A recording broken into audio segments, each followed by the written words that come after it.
un título un poquito complejo, contra la licuefacción de las corporalidades y los abordajes pedagógicos transdisciplinares para la danza. Y bueno, les quiero platicar un poquito, como estamos hablando de que nos vamos a extender un poquito más en el espacio, las partes que configuran esta presentación para que vayamos viendo el orden.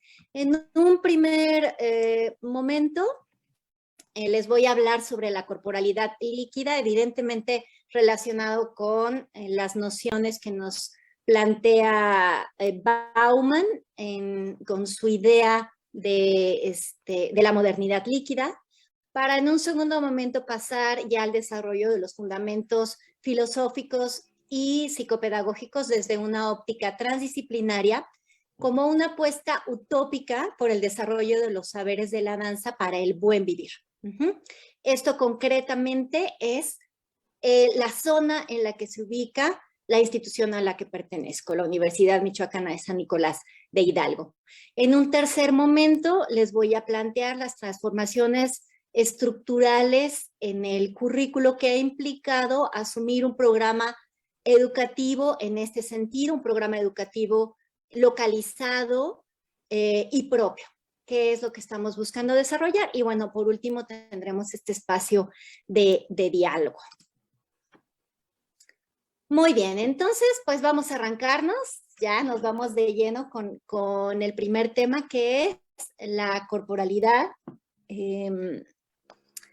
entendida como la corporalidad, la diferencia entre corporalidad sólida y corporalidad líquida que plantea Bauman. Bueno, por si por ahí tenemos a alguien que no conozca como los planteamientos de Bauman, les haré una reflexión muy breve. Señala él que en la época actual, que regularmente llamamos posmoderna, seguimos viviendo bajo el paradigma de la modernidad. Pero él dice, hay dos modernidades. Hay una modernidad sólida y hay una modernidad líquida. Ambas son regidas por el paradigma de productividad, de la explotación de los recursos y mirar las consecuencias del individualismo exacerbado, pero la modernidad, el tránsito de una etapa de sólido a líquido plantea que ha habido una transformación de muchos niveles. Acá nos vamos a concentrar entonces concretamente en lo que compete a la corporalidad. Y entonces vamos a hablar de este proceso de licuefacción que dice Bauman de los cuerpos, ¿no? Y dice, bueno, cambiamos de cuerpos sólidos a cuerpos líquidos. Pasamos, si pensamos la corporalidad sólida, pasamos de ser cuerpos pesados, diríamos, a ser cuerpos livianos, ¿no? De cuerpos demarcados territorialmente a cuerpos habitantes del ciberespacio. Nos convertimos en cuerpos hiperconectados y cuerpos desarraigados. Por acá les voy a enseñar una fotito donde podemos ver esto muy claramente. Me parece que se puede ver en los cuerpos. En la primera imagen que estamos viendo hacia la izquierda tenemos el Ballet Nacional de México, y vemos cómo hay esta claridad de la raíz y del territorio. Hay un sentido de peso y hay un sentido de estar en la tierra, ¿no? Que ha ido cambiando. Ahora nuestros paradigmas, si vemos la foto que está ubicada al lado derecho, vemos cómo hay esta intención más de elevación, más de estar fuera de piso, incluso este sentido de liviandad y de delgadez en los cuerpos. Entonces, de cuerpos con una identidad definida pasamos a ser cuerpos camaleónicos. El proceso de licuefacción del que habla Bauman provocó que las pautas que solían dar a las personas referencias para configurarse a sí mismos han ido desapareciendo. Es decir, tú sabías que eras quien eras por tu profesión o por tu grupo social o por tu pertenencia a un género. Todo esto se ha ido transformando y ha generando o sea, estos elementos ya no son determinantes de la identidad, de tu identidad. Entonces, lo que sucede es que en la búsqueda de la emancipación del individuo, que es fundamental, ojo, no estoy diciendo que no de ninguna manera, el asunto es que se pierden los referentes que existían. No es que esté mal, es que hay un cambio de referentes, ¿no? El asunto es que se cae en esta tremenda vorágine de la fluctuación constante. La modernidad líquida nos está obligando entonces a un cambio permanente. Y vemos por aquí en estas otras imágenes, también toda una transformación. La búsqueda emancipatoria del individuo condiciona a esta transformación de la configuración de la persona. Y eso, la necesidad de estar todo el tiempo transformándote y cambiando y cambiando y cambiando, genera una tremenda ansiedad. No hay estabilidad como la teníamos en las corporalidades sólidas, y no debe haberla, es lo que se busca. La modernidad reemplaza, dice, cito a Bauman, la modernidad reemplaza la heteronomía del sustrato social determinante por la obligatoria compulsiva autodeterminación. Termina la cita, ¿sí? Todo el tiempo estás teniéndote que transformar. Vemos en esta imagen, del lado izquierdo estamos viendo una pieza de Martha Graham y podemos ver esta definición con mucha claridad del diseño en el cuerpo. Está totalmente delineado, está totalmente plantado y del lado derecho pues estamos viendo este cuerpo que está mucho más suelto, mucho más indefinido en su acción. De hecho, la bailarina no podría sostenerse en esa posición, ¿no? Está en un acto de movimiento, la pescaron ahí en la fotografía, ¿no? El individuo se queda solo y tiene la obligación de constituirse solo y no imitar. Es decir, antes estábamos conformados por ciertos grupos sociales y lo que se esperaba en nuestra identificación era una correspondencia. Pero ahora no, ahora te tienes que estar determinando a ti mismo.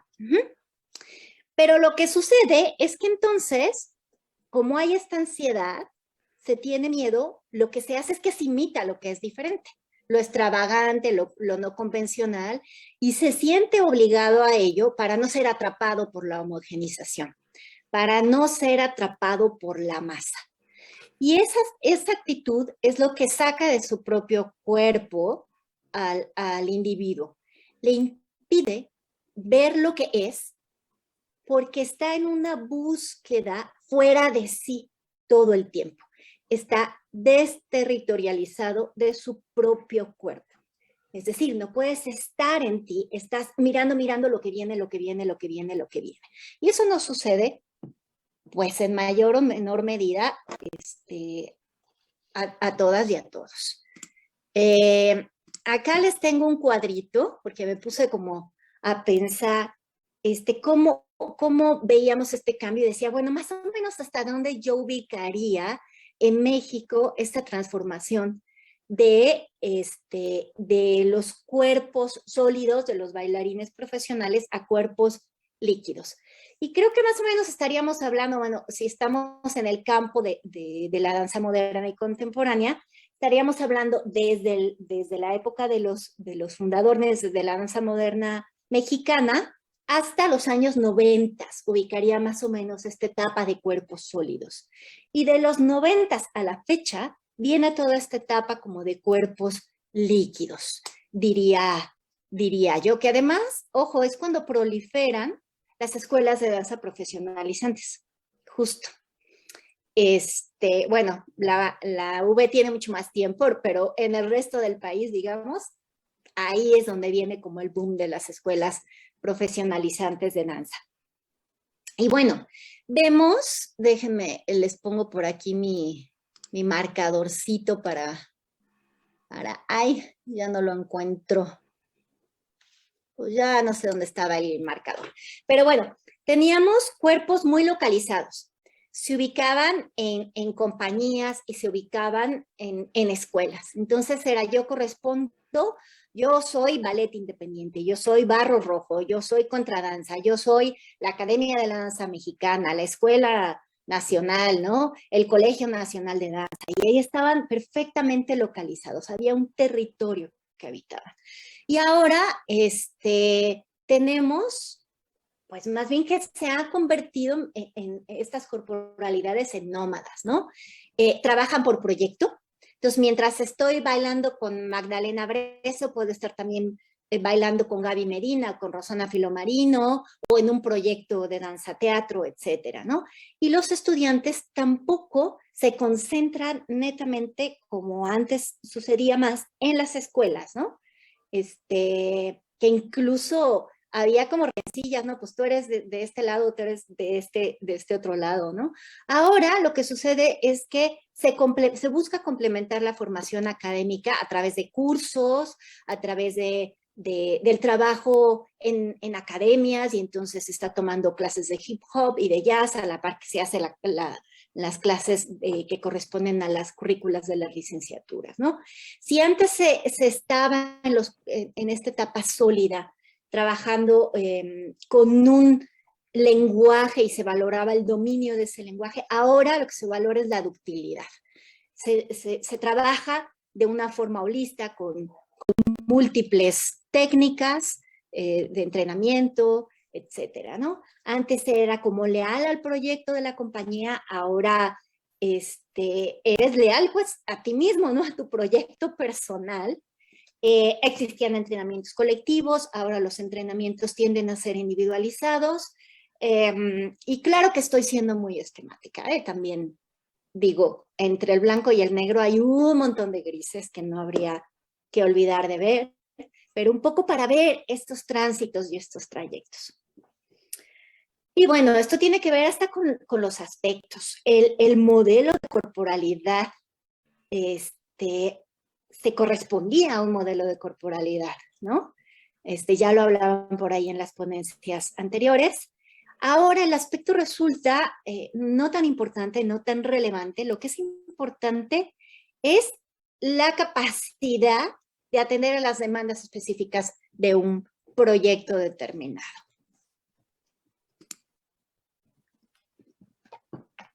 Voy un poquito acelerada, pero si no, luego el tiempo nos come. Entonces, bueno, aparte de estas condiciones, también ubicamos que de ser cuerpos identificados nos convertimos en cuerpos camaleónicos. De ser cuerpos determinados, pasamos a ser compulsivamente obligados a la autodeterminación. La conciencia de quién soy se anula para dar paso a la búsqueda de quién soy. Una búsqueda que no tiene fin. Y bueno, eso no sería mayormente problemático, ¿no? Porque sabemos que, bueno, la identidad nunca está fija, siempre está cambiante. El problema es que esta búsqueda de pronto nos arroja hacia adelante, hacia afuera de nuestro ser persona, hacia afuera de nosotros mismos como seres ubicados, localizados con una cultura particular, con una corporalidad específica. Ajá, y estamos buscándola en otro lado. Pasamos de ser cuerpos definidos a cuerpos cambiantes, pero de acuerdo a parámetros externos a nosotros mismos. Y bueno, pues para acá les traje a estas figuras camaleónicas, ¿no? Que además son el boom, ahora esta otra imagen del K-pop, ¿no? Y vemos estos modelos, ¿no? Que además nos acompañan también nuestra existencia, ¿no? En los filtros de WhatsApp y hasta en el Zoom que tenemos filtros, ¿no? Entonces, voy a citar a Bauman, dice, ser moderno significa estar eternamente un paso delante de uno mismo, en estado de constante transgresión. También significa tener una identidad que solo existe en tanto proyecto inacabado. Y bueno, pues esto como para ver de la cultura general, pero ahora yéndonos al terreno de los bailarines. La licuefacción diluye la identidad artística del bailarín contemporáneo. Me parece que eso es un tema que tenemos que pensar. En términos educativos, se unifican competencias, siguiendo una lógica globalizada. Ser un bailarín competente, y acuérdense, pues estamos hablando aquí de un bailarín profesional en danza contemporánea, es serlo tanto aquí en Morelia, donde yo estoy, como en Jalapa, donde están varios de ustedes, como en la Ciudad de México, como en Alemania, como en Londres, como en Chile, como en Australia, ¿no? Se pierde de vista el territorio geográfico, el territorio cultural, el territorio corporal, nuestro propio cuerpo, ¿no? Mi cuerpo no es como tu cuerpo, aunque seas mi hermana. O sea, tú y yo no somos iguales, ni tenemos tampoco los mismos intereses. Cito a Bauman. Lo pequeño, lo liviano, lo más portable significa ahora mejor y progreso. Sentirse, termina la cita. Entonces, sentirse libre implica, continúo con otra cita, sentirse libre implica no encontrar estorbos, obstáculos y resistencias de ningún tipo que impidan los movimientos deseados o que puedan llegar a desearse, ¿sí? Hasta ahí. Entonces, la idea es, yo tengo que estar al 100 para lo que se espera de mí, para lo inimaginable, ¿no? Hay un culto a la eficacia. Los bailarines se convierten en el modelo ideal de impermanencia. Ajá. Se les exige además el todo y todo el tiempo. Aquí en estas imágenes vemos todo esto que hemos venido hablando, ¿no? Del impulso, del tránsito, del trayecto, de un virtuosismo exacerbado, ¿no? Y bueno, pues no hay que perder además de vista que en México hay un sello de energía, de lujo que hemos acarreado siempre, ¿no? Dice Javier Contreras, si no te subes para subir al escenario, pues ¿para qué te subiste, no? Entonces, bueno, además hay que pensar también en esa energía incendiaria que también le llama así Javier Contreras de nuestra danza, ¿no? Bueno, ok, entonces, pues para redondear este cuadrito que venimos manejando, tenemos que antes había la correspondencia a un modelo y ahora se está en perpetua acción de perfectibilidad para lo futuro. Aquí otras imágenes, ¿no? Dice Bauman, vuelvo a citar, ahora estar en forma significa tener un cuerpo flexible y adaptable, preparado para vivir sensaciones aún no experimentadas e imposibles de especificar por anticipado. Si la salud es un tipo de estado de equilibrio de ni más ni menos, estar en forma implica una tendencia hacia el más. No alude a ningún estándar particular de capacidad corporal, sino a su perfectiblemente limitado potencial de expansión. ¿Sí? Cita de Bauman. Entonces, para redondear estas ideas. Hay entonces también un estado constante al que se enfrentan las corporalidades de los bailarines de perpetuo autoescrutinio, autorreproche y autodesaprobación. Y bueno, pues no nos vamos a meter a hablar aquí de Foucault, pero finalmente es esa constante autoflagelación que muchas veces vemos en los estudiantes y que hay que pensar, muchas veces decimos, ¿por qué están ahí? Yo no les estoy pidiendo eso a los chavos, no les estoy pidiendo que suban más la pata, no les estoy pidiendo que hagan el modelito como vemos aquí, ¿no? O sea, si no te da la articulación femoral, pues ¿cómo vamos a hacer esa posición que vemos y el arco de la primera imagen, ¿no? Pues no te da, pero los chavos lo están buscando porque en nuestra cultura posmoderna o de corporalidad líquida está ese paradigma constante y nos está bombardeando todo el tiempo, ¿no?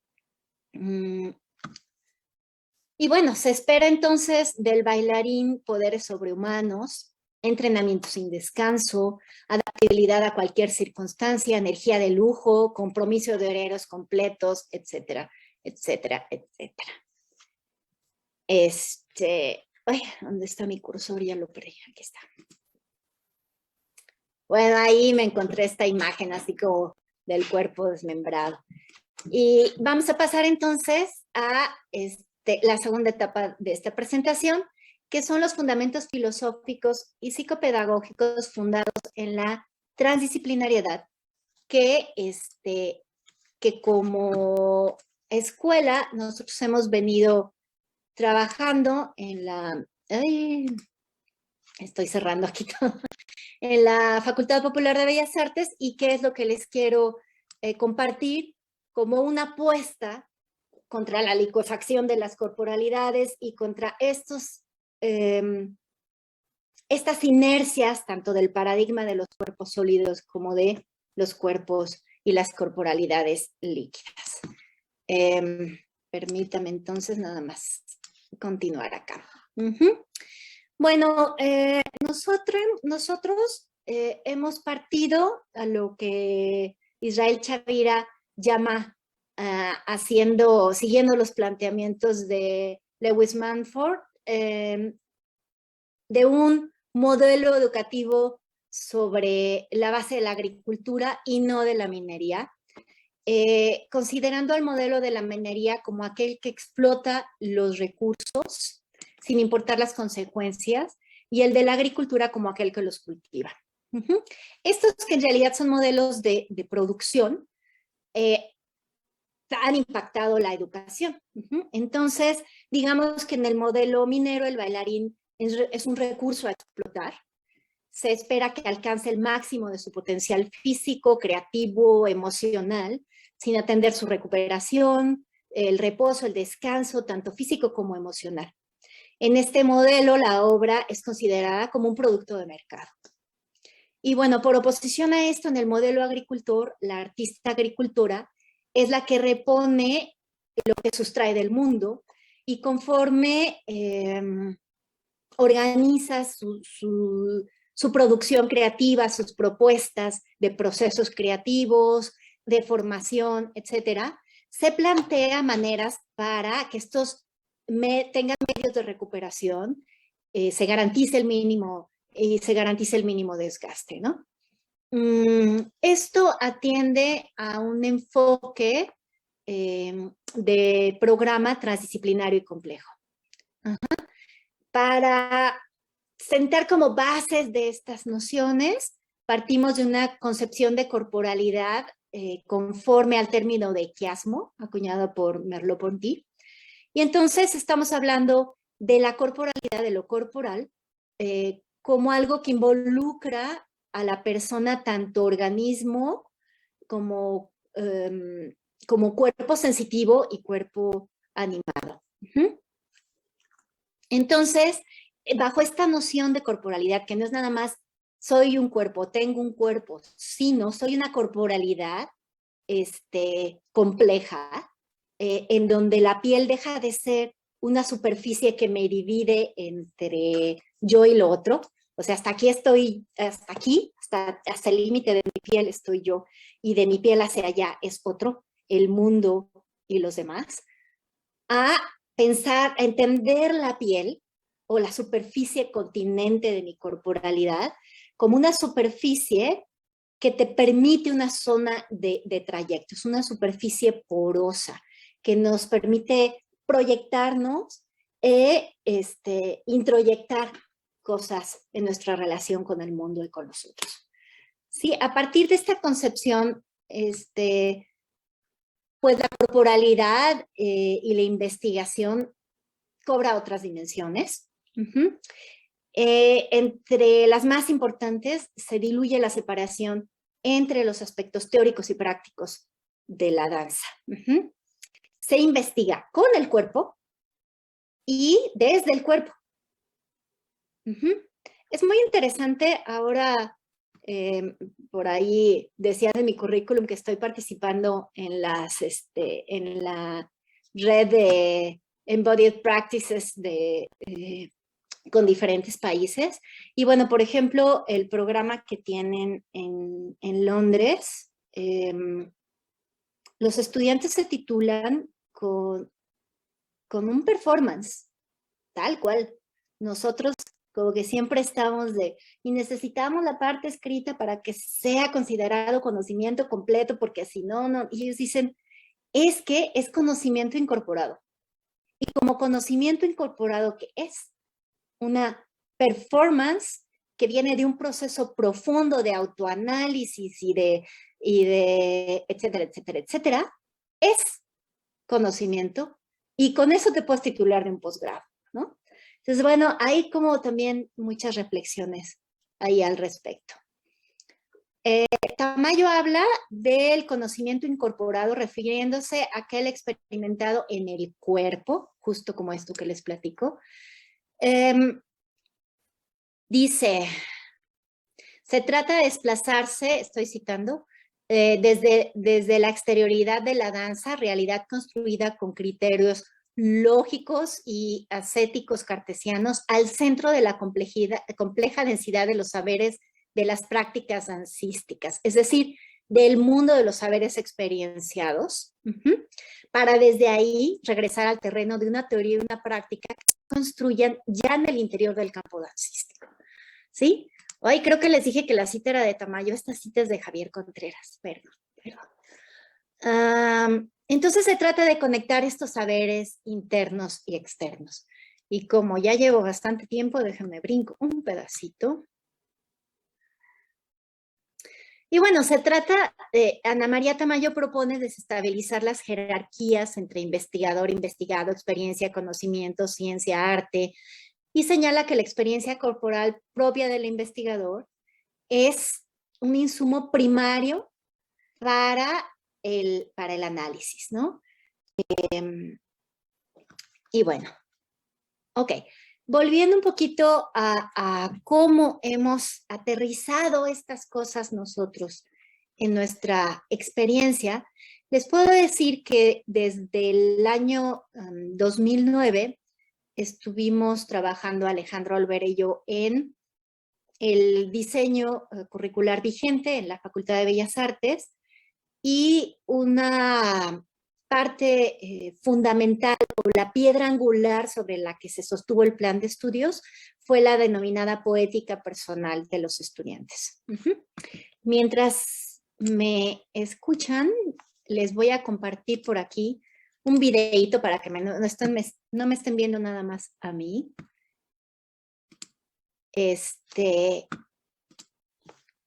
Y puedan también estar viendo pues de lo que estamos ahí hablando, ¿no? La poética personal se convierte entonces en esta piedra angular. A grandes rasgos, ¿cómo estamos entendiendo la poética personal? Esto es algo que estudiaron mis compañeras Alejandra Olvera y Alicia Pineda, y dicen, la entendemos como una concepción particular de la danza que desarrolla el bailarín, que si bien es individual, se encuentra vinculada con la comunidad a la que pertenece, y incluye lenguajes corporales o modos específicos de abordar el movimiento.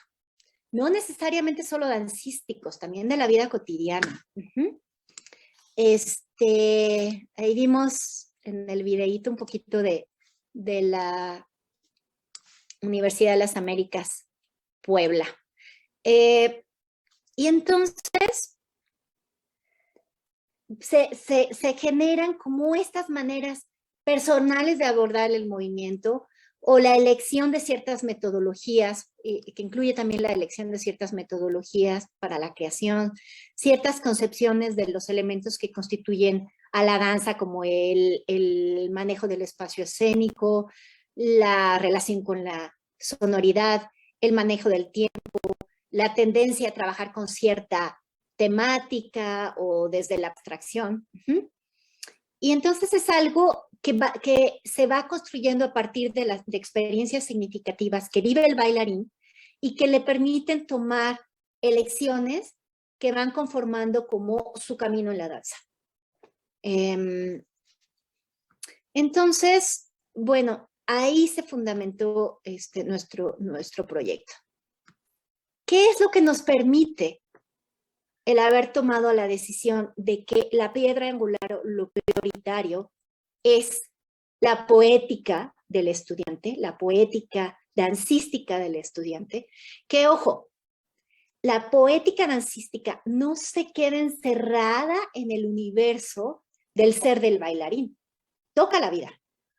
Y desde la vida se construye la poética. Es un camino de ida y vuelta. ¿Qué es lo que nos permite poner en un segundo plano los conocimientos sobre la historia de la danza, la composición coreográfica, y cualquier otro saber previo de la danza, para concentrarnos en la pregunta central? ¿Qué es lo que permite a un bailarín construir su poética personal? Entonces, lo que sucede es que llegamos a que estos conocimientos previos de la danza, que son fundamentales, que son con los que tenemos que trabajar, no se presenten como verdades absolutas, sino se presenten como espacios con los cuales es posible dialogar y con los cuales puedes adaptarte y transformar, ¿no?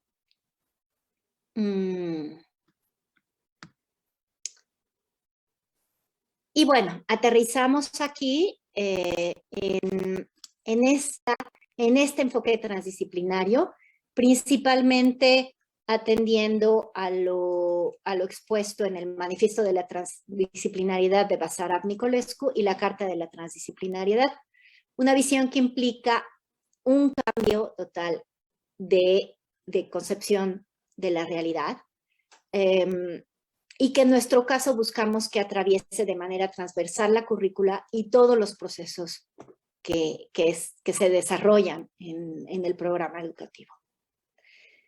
Lo que es fundamental es que esta postura transdisciplinaria apunta hacia la dignidad humana como un proyecto social viable que se contrapone a la implacable lógica de la eficacia por la eficacia, según señala el mismo Nicolescu.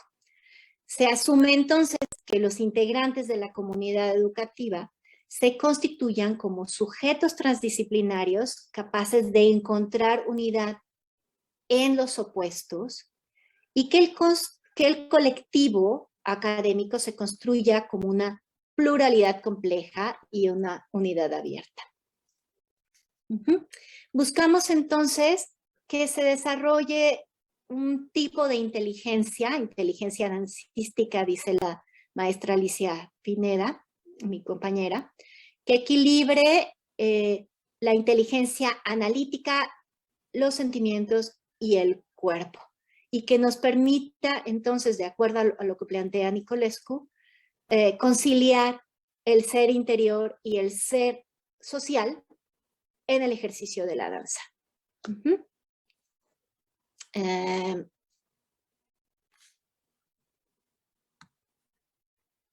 Muy bien.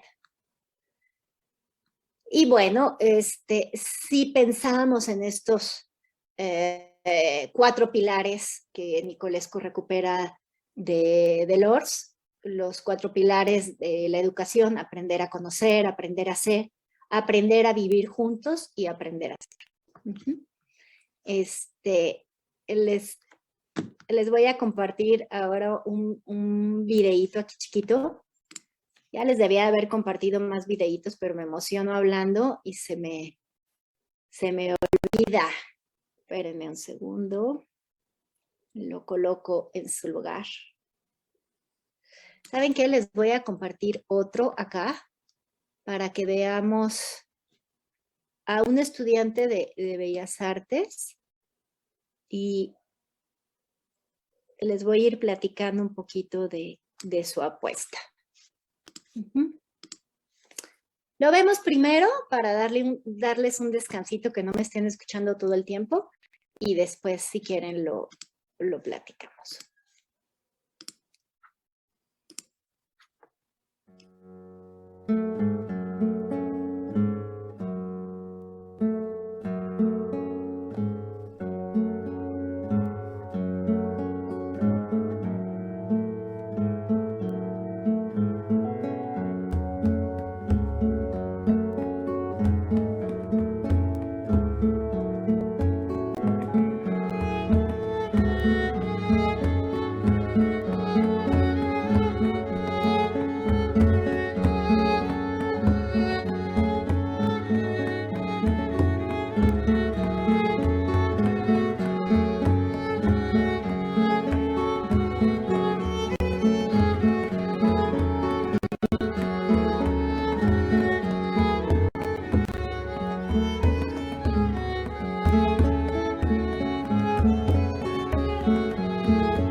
Bueno, pues ese es Ulises, un estudiante.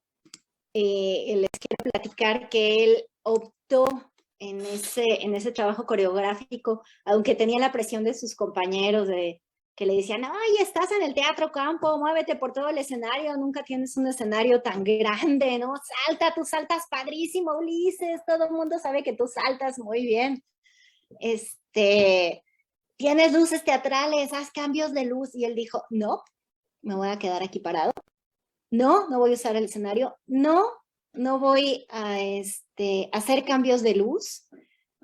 No voy a mover mis dos plantas de los pies del piso.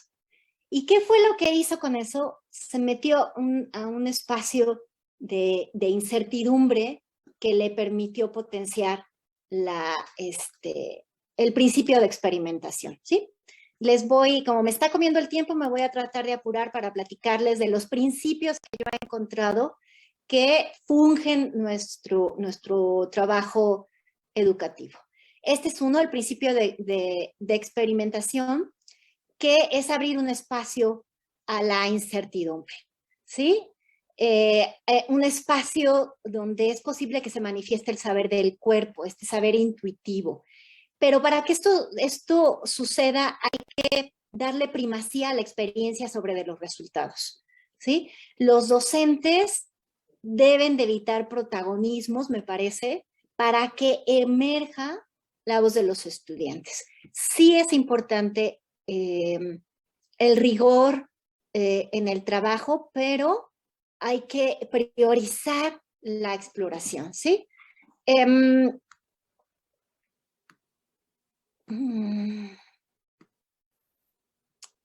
Y bueno, otro de los principios que me parece muy importante es el principio de autenticidad. La voz propia, la voz del estudiante como origen y fin del proceso educativo. Se trabaja entonces desde la transparencia del creador.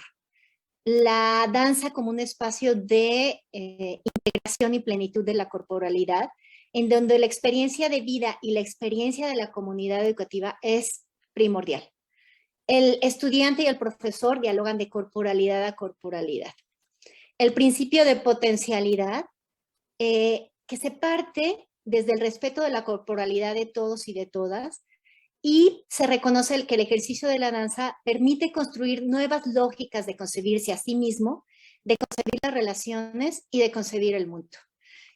Me gustaría acá enseñarles un pedacito mientras sigo hablando de un video de cómo estos principios nos permiten cambiar las lógicas hasta del tipo de corporalidad que vemos como adecuadas para el ejercicio de la danza.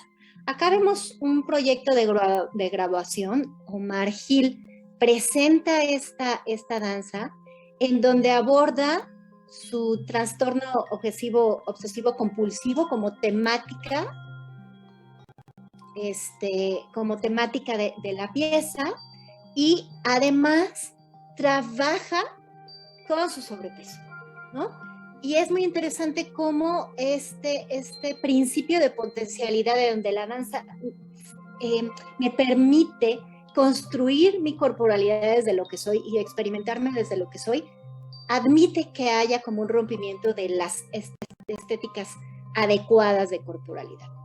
Otro principio es el de apropiación, actualización y transformación, en donde el conocimiento, les decía, está ahí para que yo me lo apropie, para que lo actualice y para que lo transforme en función de mis propias necesidades.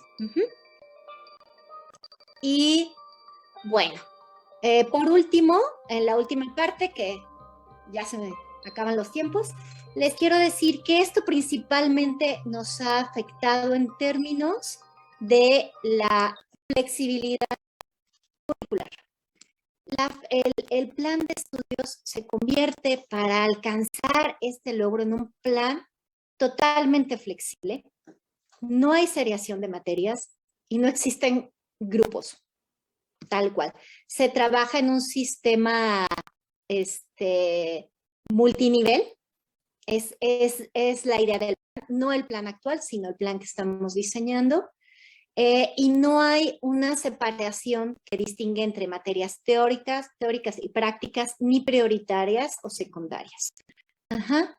El enfoque está puesto en las preguntas. Entonces, es un diseño muy abierto que nos permite centrarnos en, desde que inicia el estudiante, en el proyecto de vida del estudiante, que no necesariamente es un proyecto artístico, sino es un proyecto que va a impactar socialmente para transformar nuestra comunidad, la comunidad a la que perteneces, para convertirse en la comunidad en la que tú deseas vivir.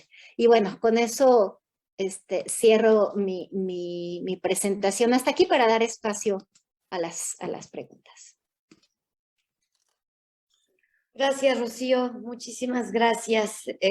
Anoté y anoté, obviamente, varias cuestiones, pero bueno, me parece sumamente interesante toda esta cuestión de que el proceso educativo, su principio y su fin, sea la voz propia del estudiante. Y fíjate que, bueno, concordamos bastante en este sentido contigo, porque también pienso que el primer paso también es que el maestro mismo encuentre su propia voz. En este sentido, él podría como generar los espacios en donde los demás puedan generar su propia voz. Me gustó mucho esa parte. Por supuesto que estamos en tope con la licuefacción, que también me cuesta trabajo decirlo, del cuerpo, de todo esto que apunta a que pasemos por esta vida, así como bien lo dices, de manera líquida, o sea, que la vida se nos vaya como entre las manos, cuando el crecimiento del individuo, o la expansión, porque no es el crecimiento, sino la expansión del ser, viene desde la calidad de las experiencias que tenemos, y la calidad en las experiencias se da con el tiempo, con el deleite, con el disfrute, con la búsqueda, con la indagación de la vida, ¿no? Entre más experiencias, con más calidades tengamos, obviamente la expansión del ser pues va a ser mucho mejor. Y bueno, esto en el arte y en la danza es de lo que nos va a nutrir. Entonces, bueno, pues muchísimas gracias por tu presentación. Tenemos algunas pequeñas preguntas, no pequeñas, grandes preguntas, perdón por decirlo pequeñas, importantes preguntas. Hay una pregunta que te dice, ¿qué tanto contribuye el colonialismo a la negación de identidad a esta corporalidad líquida? Bueno, también te piden compartir bibliografía de lo que tú expusiste. Me encantó una cosa que hizo Rocío, y que el día de ayer la doctora de la ponencia, ahí se me fue su nombre de la doctora, pero no importa, nos recomendó. ¿Sí, Dani? La doctora Ana Lucía Frega. La doctora Ana Lucía Frega, a los ponentes de la mesa de trabajo les recomendó que usaran referentes nacionales, y en tu caso me encantó porque no solo nacionales, locales, la gente que está trabajando con ella. Entonces, pues es súper importante eso. Claro, tiene sus referentes internacionales, mundiales y demás, sin duda alguna, pero fue súper interesante con la doctora Rocío, que tiene referentes que son su propio compañero de trabajo. Entonces eso habla de la confianza y el trabajo que han desarrollado como cuerpo colegiado, como cuerpo de investigadores. Bueno, la siguiente pregunta es muy interesante el comentario que decía respecto a revalorar o valorar el cuerpo, el proceso y la experiencia como fuentes de aprendizaje y conocimiento, sin tanta necesidad de la cuestión escrita, que por otro lado, desde mi punto de vista, también nos proporciona otro tipo de información. La otra pregunta, ¿cuál es el concepto de licuefacción de las corporalidades? Y la que también anoté al final, la danza es un arte al que solo aspiran las clases sociales de élite. Esas son las preguntas que rescaté de los participantes en esta ponencia. Bien, muchísimas gracias. A ver, Ya se me están yendo. Contesto unas y me recuerdas, por favor, Naomi, las que me faltaron. Sobre la bibliografía, bueno, mis reflexiones tienen que ver con el libro de Modernidad Líquida de Zygmunt Bauman. Lo pueden encontrar muy fácil. Pongan Modernidad Líquida PDF y van a poder descargar el libro muy, muy fácil. Es a lo que me estoy refiriendo. Claro que, bueno, yo estoy ya haciendo como una transpolación al terreno de la danza. Eso pues no está escrito todavía como en ningún lado, pero espero pronto. Otra bibliografía les puedo compartir en mi página web, que es rociolunadanza.com, así de fácil, Rocío con C, lunadanza.com. Ahí pueden tener acceso de manera gratuita a un libro, que de hecho uno de los capítulos corresponde a la Facultad de Danza, al programa de la Facultad de Danza de la UB. Y bueno, es un trabajo de colaboración, es un texto de pedagogía de la danza, donde también ahí están, muchas de estas reflexiones están vertidas ahí. Hay un capítulo escrito por catedráticos de la UB, otro por el profesor Ray Schwartz de la Universidad de las Américas Puebla. Hay otro escrito por Javier Contreras del Centro de Investigación Coreográfica, otro a lo que hago muchas referencias, escrito por Alicia Pineda y Alejandra Olvera sobre la Facultad Popular de Bellas Artes, y el último capítulo donde hago yo como un análisis comparativo de lo que plantean estas escuelas y de la observación que yo pude hacer en una serie de residencias por ahí. Hay algunas otras publicaciones a las que pueden tener acceso por ahí. Eso en términos de bibliografía. Y bueno, ya les había comentado en términos de transdisciplina, yo les recomiendo mucho el libro del Manifiesto de la Transdisciplinariedad de Basarab Nicolescu y la escueta y maravillosa Carta de la Transdisciplinariedad.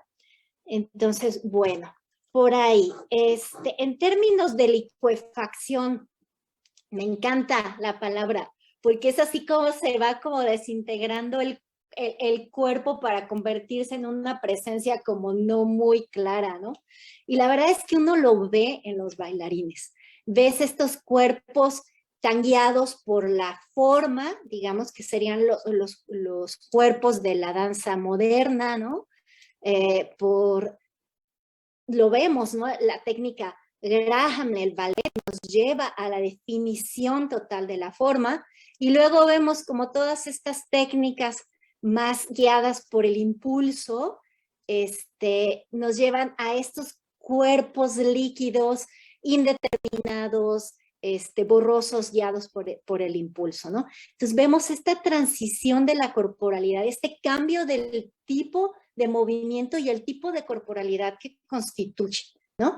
Estas corporalidades, pues yo los veo en los chavos, veo esa laxitud que hay en las articulaciones, maravillosa, a mí me impresiona que logra eso. Ahora, yo digo que aquí, ¿por qué digo que contra la licuefacción?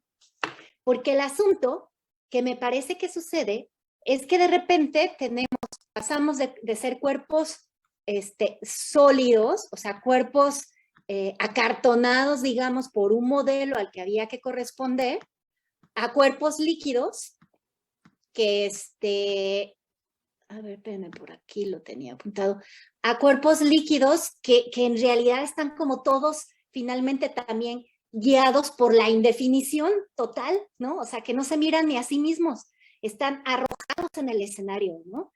Y entonces digo, bueno, pues ¿por qué no pasamos a ser ahora cuerpos presentes?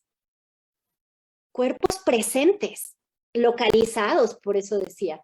Yo estoy localizado en mi territorio, que es mi propio cuerpo, que es mi propia cultura, y no dejo de mirar lo global, que ese es el enfoque transdisciplinario. Tienes esa capacidad de ir de lo local a lo global. Bueno, la otra pregunta sobre si el arte elitista y la danza elitista, creo que justamente nuestro modelo educativo, ojo, no estoy diciendo que esto debe de ser, este es un paradigma de la danza. Yo creo que es maravilloso que haya estas escuelas que se concentran en el trabajo técnico y entonces vemos esos virtuosismos y esas cosas maravillosas y esas escuelas tendrán que ser elitistas. Tendrán que ser elitistas porque para lograr el lenguaje del ballet al nivel de que se requiere, pues requiere una corporalidad con condiciones articulares específicas, flexibilidad específica, etcétera, ¿no? Pero tengamos estos otros modelos donde, como pues finalmente es el nuestro, no hay un límite de edad. O sea, si tú tienes 80 años, pues venir a postularte a la Facultad Popular de Bellas Artes, quien quiera, adelante, bienvenidos.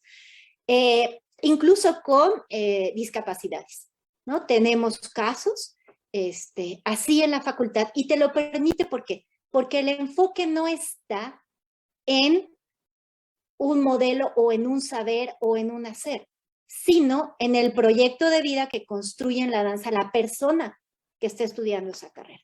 Claro que entonces se nos vuelve un mare magnum de asignaturas y de cosas que tenemos que cuadrar y que en eso andamos por ahorita. Ya no sé qué más. Tu micrófono está apagado, Naomi.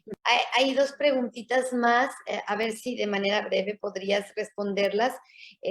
Omar Castillo nos dice que qué sugieres para que puedan transitar a las mallas curriculares flexibles.